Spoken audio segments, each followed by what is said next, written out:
സ്നേഹമുള്ളവരെ, ഞാനിപ്പോൾ കാർലോ അക്വിറ്റീസിൻ്റെ ശവകുടീരത്തിനരികിലാണ്.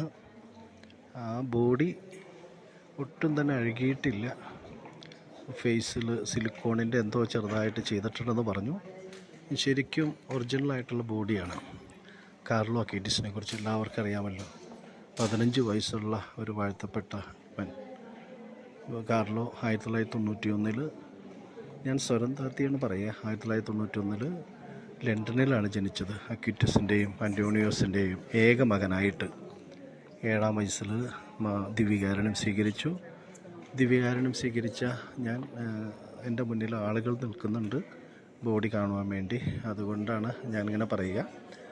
ദിവ്യകാരുണ്യം സ്വീകരിച്ച 7-ാം വയസ്സിൽ ദിവ്യകാരുണ്യം സ്വീകരിച്ച അക്വിറ്റസ് ഒരു ദിവസം പോലും വിശുദ്ധ കുർബാന മുടക്കിയിട്ടില്ല. അദ്ദേഹം വിശുദ്ധ കുർബാനയെക്കുറിച്ച് വിശുദ്ധം പറയുക, സ്വർഗത്തിലേക്കുള്ള ഹൈവേ ആണ് ദിവ്യകാരുണ്യമെന്ന് അദ്ദേഹം പറയുന്നു. വീണ്ടും പറയുന്നു, സ്വർഗത്തിലേക്കുള്ള സ്റ്റെപ്പുകളാണ് ദിവ്യകാരുണ്യമെന്ന്.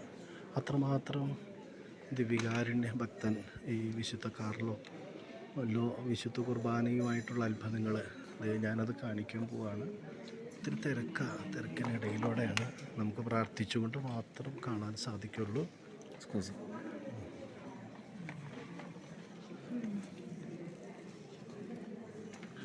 വാഴ്ത്തപ്പെട്ട വിശുദ്ധ കാർലോയുടെ ബോഡിയാണ്. നമുക്ക് ശരിക്കും നോക്കാം.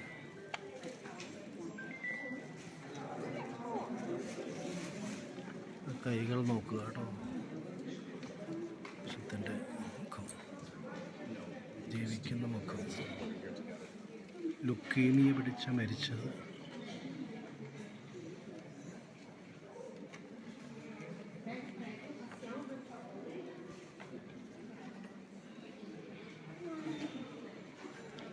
പ്രിയപ്പെട്ടവരെ, ലുക്കീമിയ പിടിച്ചാണ് മരിച്ചത്. സഭ അംഗീകരിച്ച 134 ദിവ്യകാരുണ്യ അത്ഭുതങ്ങൾ കാർലോ വെബ്സൈറ്റിലൂടെ പുറപ്പെടുവിക്കുകയുണ്ടായി. അതുകൊണ്ട് ഇൻ്റർനെറ്റിൻ്റെ വിശുദ്ധൻ എന്ന പേരിലാണ് അറിയപ്പെടുന്നത്. വിശുദ്ധ ഫ്രാൻസിസ് മാർപ്പാപ്പ, ഇത് അൾത്താരയാണ്, പള്ളിയാണ്. ഫ്രാൻസിസ് മാർപ്പാപ്പ അസിസിയിൽ കൂടെ കാർലോ അക്വിറ്റസ് സന്ദർശിക്കുമായിരുന്നു. അസിസി പുണ്യവാനോട് ഭയങ്കര ഭക്തിയായിരുന്നു. അപ്പോൾ അതുകൊണ്ട് തന്നെയായിരിക്കാം കാർലോയെ ഇവിടെ ദേവാലയത്തിൽ അടക്കിയിരിക്കുക. അദ്ദേഹത്തെക്കുറിച്ച് പറയുന്ന, ബ്രസീലിൽ വെച്ച് ഫ്രാൻസിസ് മാർപ്പാപ്പ പറഞ്ഞു, നമുക്ക് ഇന്ന് ലോകത്തിന് ശിരോവസ്ത്രം ധരിച്ച വിശുദ്ധാത്മാക്കളയിലുപരി ജീൻസ് ധരിച്ച, കൂളിംഗ് ഗ്ലാസ് ധരിച്ച, ഫുട്ബോൾ കളിക്കുന്ന, കമ്പ്യൂട്ടർ അറിയാവുന്ന, കമ്പ്യൂട്ടർ പരിജ്ഞാനമുള്ള, ഡാൻസ് കളിക്കുന്ന, പാട്ട് പാടുന്ന വിശുദ്ധരെയാണ് 21-ാം നൂറ്റാണ്ടിന് ആവശ്യമെന്ന്. തീർച്ചയായിട്ടും 21-ാം നൂറ്റാണ്ടിലെ യുവാക്കന്മാർക്ക്, ദൈവജനത്തിന്, നമുക്കെല്ലാവർക്കും കാർലോ അക്വിറ്റീസ്, ഈ കൊച്ചു ബാലൻ നമുക്കെല്ലാവർക്കും പ്രചോദനമാണ്. എന്തുമാത്രം ഈശോയെ ലോകത്തിന് പരിചയപ്പെടുത്തി ദിവ്യകാരുണ്യ ഭക്തിയിലൂടെ.